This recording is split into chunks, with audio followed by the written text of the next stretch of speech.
Well, alright then. I'm going to tell you a story here. This is another perf story. Something that happened to me a long time ago. Um, at one time, I don't think I've really talked about this before actually, but I have an interesting history when it comes to vehicles. I've owned a lot of different things that most people would find kind of strange nowadays. The oldest car I ever owned was a 1937 Pontiac, what was called a two-door sedan. I've owned a 1947 Ford Monarch, which was a Canadian car. They didn't sell them south of the south of the border. They didn't sell them. You couldn't get one in the United States. Um, I owned a 1947 Dodge Special Deluxe. I've owned a 1962 Pontiac Parisienne, like what my dad had when I was small. He had one when I was a little boy in the early 70s.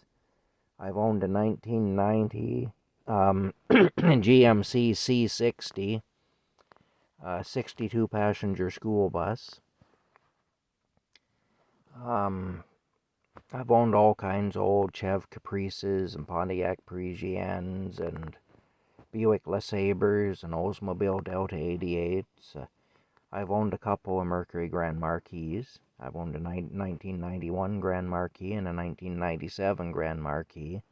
The 97 Grand Marquis was one of the worst cars I ever owned. It was just an awful car. Um, but one of the things that I owned for a while was a 1978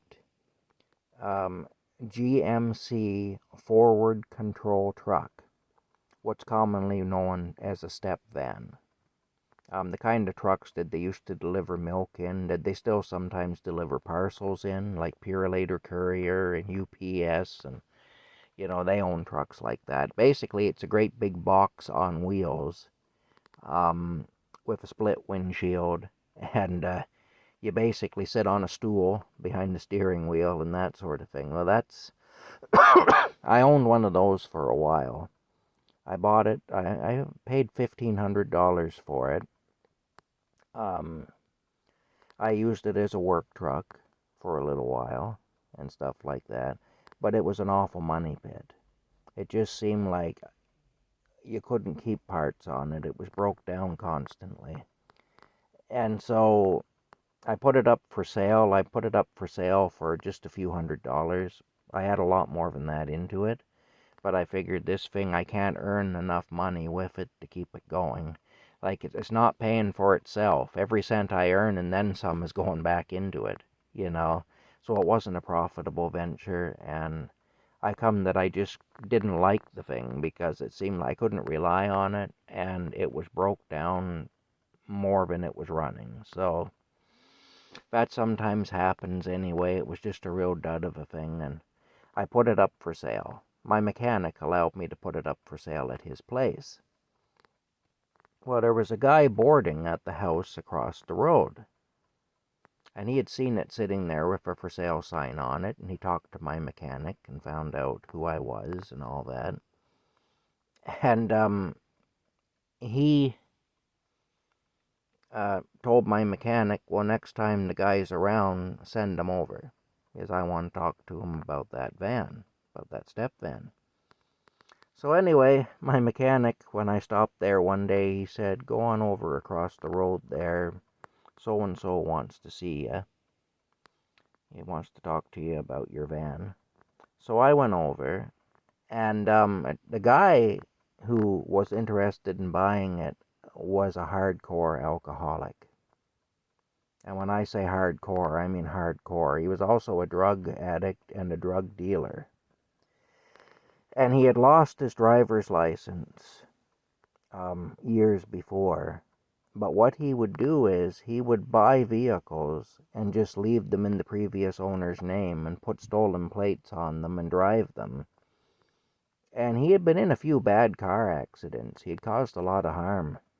And there were people had been sued because he'd been in accidents in cars that were still in their name, and it was a nightmare. For those people, they sell their vehicle and they think the vehicle's gone. They're not concerned about it anymore. They figure It's somebody else's thing now. And then they get a knock at the door. Your car was involved in an accident with property damage and injuries and everything else. And they're saying, well, I sold that. Well, it's in your name. Sold it or not, it's in your name. So now you're involved in this situation. And that's what would happen. And I knew that. And so I wasn't about to sell that SOB anything. Because I knew that about him. I knew what he would do. And really, that step van wasn't safe. I mean, look, I'm sober, and I'm a pretty good driver with older stuff. With modern stuff, I find I have difficulty because the steering is too reactive and stuff. Like you just move the wheel a little bit and you change direction drastically. So I'm not a good driver with modern stuff. But with old stuff, I'm an excellent driver. And I mean, I could handle that step van. It was nothing to me to drive that step van. But it was dangerous. And I recognized that it wasn't a safe vehicle. And in fact, the guy I sold it to, he was just a young guy, and he wanted it to camp in. And he was a friend of mine. And what I did is I told him, I said, I'll sell it to you. I sold it to him for $200, which was less than I was asking, but he was just a young guy, and he really wanted it, and it had been sitting for quite a while, and nobody had bought it. But I said, here's the thing. I don't want to see this thing going up and down the road, because it's not safe, and I don't want you getting yourself killed in it. And he agreed to that, and he abided by it, too. He took it to a campground, and he left it there, and he camped in it, and, it was all good anyway. And I was assured by my friend that this young man was a decent, honest person and that he would keep his word. So I sold it to him. And I sold it to him for next to nothing at that point, just to help him out and to get rid of it too.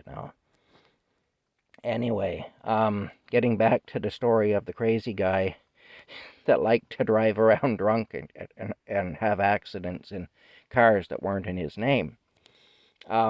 I told him flat out I would not sell him a vehicle. I knew his history. I knew what things he had done. I didn't want to get into that mess. And he threatened to shoot me. He said, I will effing shoot you. I'll blow your effing head off. He said, you come here to see me and you say that to me, I will blow your effing head off. And I said, well, whatever. I'm not selling you a vehicle. That was it anyway. And anyway, after that, it came back to me that he was going around town telling people he was going to shoot me. He confronted me on the street a couple of times, told me he was going to shoot me. Now, this guy had lost his hunting ability. He'd actually been forbidden to hunt, and he had also lost his firearms that he had legally at one time because he had pulled a firearm at another man at a hunting camp. Threatened to shoot another man at a hunting camp. Got into a dispute with him.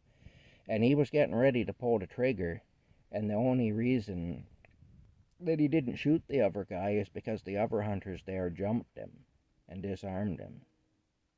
If it hadn't been for that, he'd have murdered that other fella. And so, he was somebody to be taken seriously. He was half crazy, the guy, and he was on drugs, and it was bad anyway. But anyway, I was driving a 1985 Buick LeSabre, a great big blue four-door Buick LeSabre. And the windshield wiper motor failed. Well, I mean, you can't be driving around without working windshield wipers. So I went into the United Auto Parts store in Perth. I need a windshield wiper motor for the car. Told him what it was. He looked it up. He said, $400. $400, I said. These things used to sell for $40 not that long ago.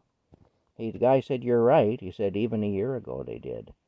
But what's happened is, he said, guys like you who drive those old cars, he said, you always justify yourselves in doing that by saying, well, sure, I'm burning more gas, but I'm saving a crap ton of money on parts and repairs.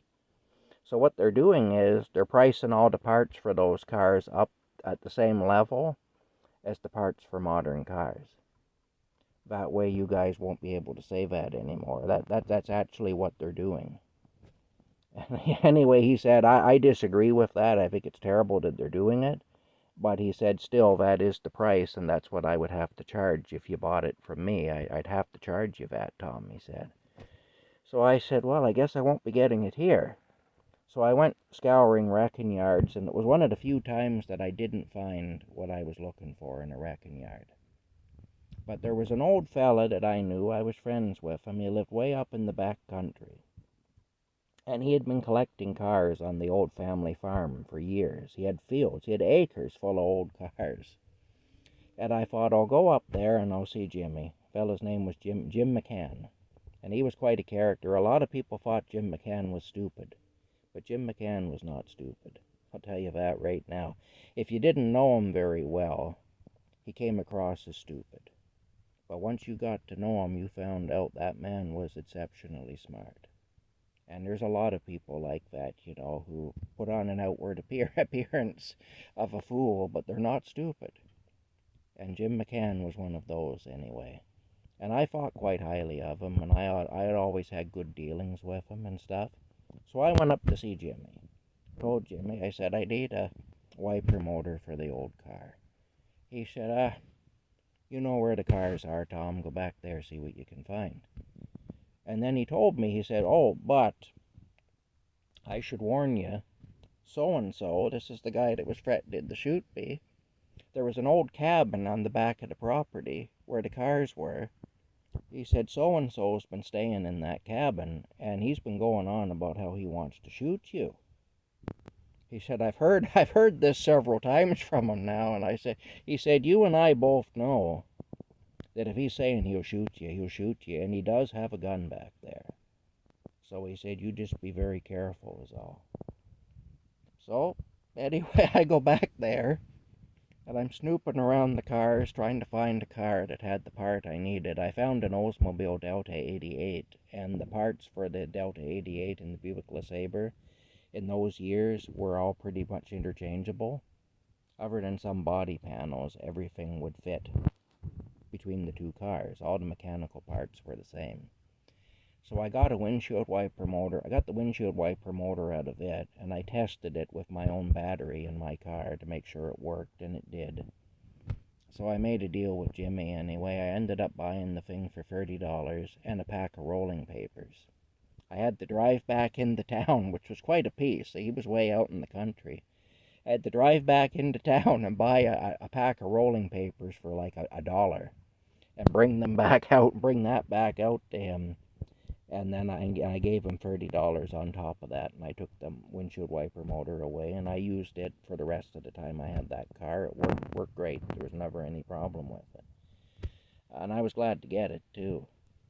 Anyway, I do remember being pretty nervous, though, being back there. I had one eye on that old shack back there where that wingnut was living the whole time I was back there.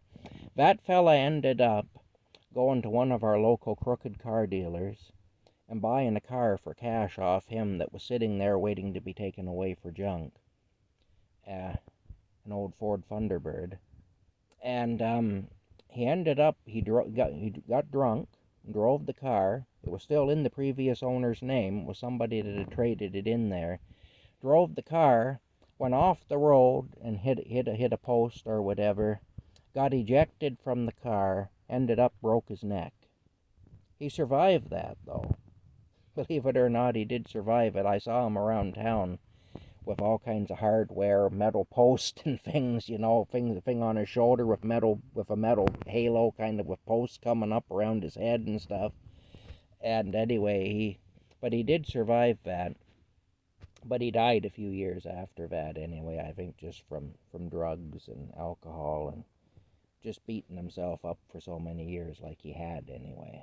So he's gone now, and Jimmy McCann is gone now, and my mechanic that passed the message along to me there, he's gone now. And I might have outlived everybody in this story, actually. I don't know, but probably I have. But anyway, they're all gone now. All those people are gone now. But, yeah, that's just another perf story anyway. There's Rocky. He's still on his coat. He loves that coat. I put that down for him, and since yesterday, he spent most of his time on that coat. He has. He really likes it. But, anyway, that's it for